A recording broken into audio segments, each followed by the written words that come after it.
ছিল এই মাওলা দ্বারা মান কুনতু মাওলা আলিফা আলিউন মাওলাহু, আমি যার মাওলা আলীও তার মাওলা। এখানে মাওলা দ্বারা যদি ইমামত মাওলায়ত যদি বুঝায় প্রথম খলিফা অর্থ নিলে হবে না, গাদিরে হুমের হাদিস মানতে হবে। ওই দিন আপনি নবীজির আলী রাদিয়াল্লাহু তাআলা আনহুকে মাওলা দ্বারা অভিভাবক বুঝাইছে, ওই দিন আনন্দ করবেন, আপত্তি নাই।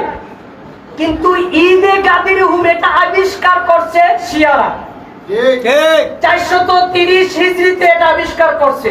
আমি এটা একটু করে যাচ্ছি, এটা ব্যাখ্যাটা।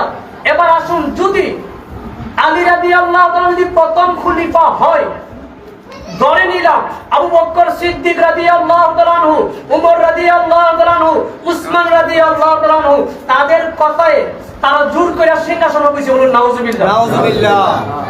এখন তাদের কথা যদি আমরা 10 সেকেন্ডের জন্য মানি, ঠিক আছে, তোমাদের কথায় আলী রাদিয়াল্লাহু তাআলা প্রথম খলিফা হওয়ার কথা ছিল, প্রথম খলিফা হইছে কে? আবু বকর সিদ্দিক। তাদের কথায় অবৈধভাবে আবু বকর রাদিয়াল্লাহু তাআলা কি হইছে? সিংহাসনে বসছেন। আমি ধরে নিলাম মানে 10 সেকেন্ড তাদের কথাটা সাপোর্ট করলাম, ঠিক আছে। মানে আলী রাদিয়াল্লাহু তাআলা নবীজি বলছে, যারা অর্থাৎ কাফের বেঈমান ছাড়া কেউ আলী রাদিয়াল্লাহু তাআলার সাথে সুত্রামি করতে পারে না। কেউ যদি আলী রাদিয়াল্লাহু তাআলার সুত্রামি করলো, সেজন্য আমি নবীর সাথে করলো, কে আমি নবীর সাথে করলে সেজন্য আল্লাহর সাথে করলো। এখন যদি আলী রাদিয়াল্লাহু তাআলাকে যদি জুলুম কইরা, উনাকে ক্ষমতা না দিয়া জোর করে যদি আবু বকর সিদ্দিক রাদিয়াল্লাহু তাআলা আনহু খেলাফতে বসতেন, তাহলে আবু বকরের প্রতি, আবু বকর সিদ্দিক রাদিয়াল্লাহু তাআলা আনহুর প্রতি আমার নবীজি কি সন্তুষ্ট থাকবেন না অসন্তুষ্ট থাকবেন? অসন্তুষ্ট। আপনি আওয়াজ দিয়ে বলেন, সন্তুষ্ট থাকবেন না অসন্তুষ্ট থাকবেন? অসন্তুষ্ট। অসন্তুষ্ট থাকবেন, কারণ আলী রাদিয়াল্লাহু তাআলার প্রতি জুলুম করে উনি প্রথম খলিফা হইছেন, তাদের দাবির কথা বলতেছি। এবার আসুন, নবীজি এখন আলী আবু বকর সিদ্দিক রাদিয়াল্লাহু তাআলার প্রতি সন্তুষ্ট আছেন কিনা এই বিষয়টা একটু আগে যাচাই করি। এটা যাচাই করলে বোঝা যাবে উনি প্রথম খলিফা যাওয়াতে কোনো জুলুম হয়েছে কিনা। ঠিক ঠিক, আমরা বুঝাইতে পারছি? ঠিক। মুসলিম শরীফের হাদিস, আবু বকর সিদ্দিক রাদিয়াল্লাহু তাআলা আনহু বলছেন, হে ওমর, আমি যখন ইন্তেকাল করব, ইমুকে আমাকে গোসল দিবে, ইমুকে আমাকে কাফন পরাবে, ইমুকে আমার জানাজা পড়াবে। এই বর্ণনা দিছে কে? আবু বকর সিদ্দিক রাদিয়াল্লাহু তাআলা বলছেন, উনাকে কে গোসল করাবে, কে কাফন পরাবে, কে জানাজার নামাজের ইমামতি করবে, সব বলছেন। ওমর ফারুক বলছে, ও আবু বকর, আপনি সব বর্ণনা দিয়েছেন, ও আবু বকর আপনি সব বর্ণনা দিয়েছেন, আর একটা বর্ণনা তো বাকি আছে, ওইটা কোন বর্ণনা, আপনাকে কোথায় দাফন করবে এটা একটু বলে যান না, আমাদের জন্য সহজ হয়ে যাবে। আবু বকর সিদ্দিক বলেছেন, ও ওমর, আমাকে কে নামাজ জানাজার নামাজের ইমামতি করবে সেটা আমার দায়িত্ব ছিল, কে আমাকে গোসল করাবে এটা আমার দায়িত্ব ছিল, কে আমার কাফন পরাবে এটা আমার দায়িত্ব ছিল, কিন্তু আমাকে কোথায় দাফন করবে এটা আমার দায়িত্বে রাখলাম না, আমার মায়ের নবীর দায়িত্ব রেখে দিলাম। আমাকে তোমরা কাফন পরায়ে, গোসল করে, কাফন পরায়ে, জানাজার নামাজটুকু আদায় করে নবীজির রওজা পাকের নিকটে রেখে দিবা। এটা মুসলিম শরীফের হাদিস, এটা মুসলিম শরীফের হাদিস। আমার লাশটাকে নবীজির রওজার সামনে রেখে দিয়ে আমার নবীকে সালাম দিবে, ইয়া রাসূলুল্লাহ, ইয়া হাবিবাল্লাহ, আপনার হিজরতের সাথী, আপনার হিজরতের সাথী আবু বকরকে আপনার সামনে রেখে দিলাম। এখন আপনি নবী বলেন, আবু বকরকে কোথায় দাফন করব?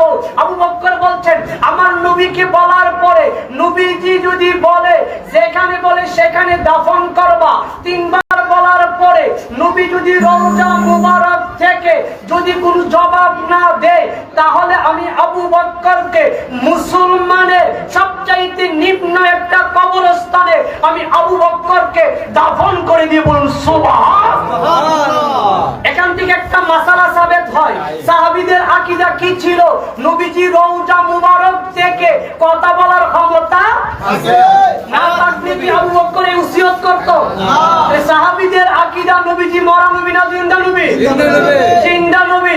সাহাবীদের আকীদা ছিল, সাহাবীদের আকীদা ছিল বলেই বলছে, আমি আবু বকরকে আমার মায়ার নবীজির রওজা মুবারকের সামনে রেখে দিবা, আমার মায়ার নবী যদি বলে সেখানে দাফন করবা, আর যদি কিছুই না বলে তিনবার বলার পরে আমাকে মুসলমানের নিম্ন একটি কবরস্থানে আমাকে দাফন করবা, এই কথা ওসিয়ত করলেন। ওসিয়ত করার পরে কিছুদিন পর যখন আবু বকর সিদ্দিক রাদিয়াল্লাহু তাআলা আনহু এই পৃথিবীর জমিন থেকে বিদায় নিলেন, বিদায় নেওয়ার পরে এটাকে গোসল করাইলেন, কাফন পরাইলেন, জানাজার নামাজটুকু আদায় করে কি করলেন, নবীজি রওজা পাকের নিকটে গিয়ে বললেন, ইয়া রাসূলুল্লাহ, ইয়া হাবিবাল্লাহ, নবী গো, আপনার হিজরতের সাথী আবু বকরকে আপনার সামনে রেখে দিলাম।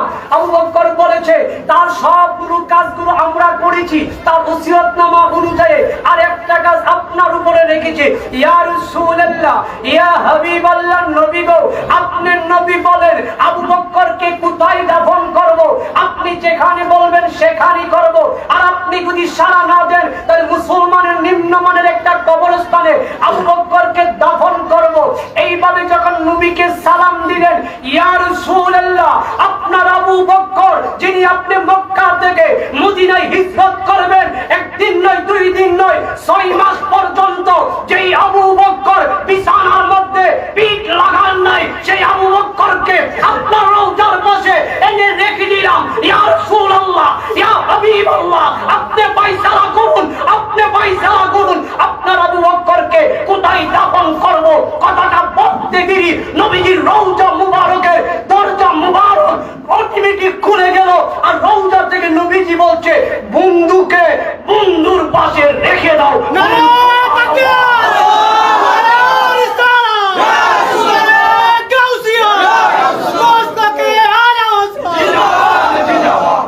তাহলে নবীজি আবু বকরকে বলছেন আমার বন্ধুকে বন্ধুর পাশে রেখে দাও।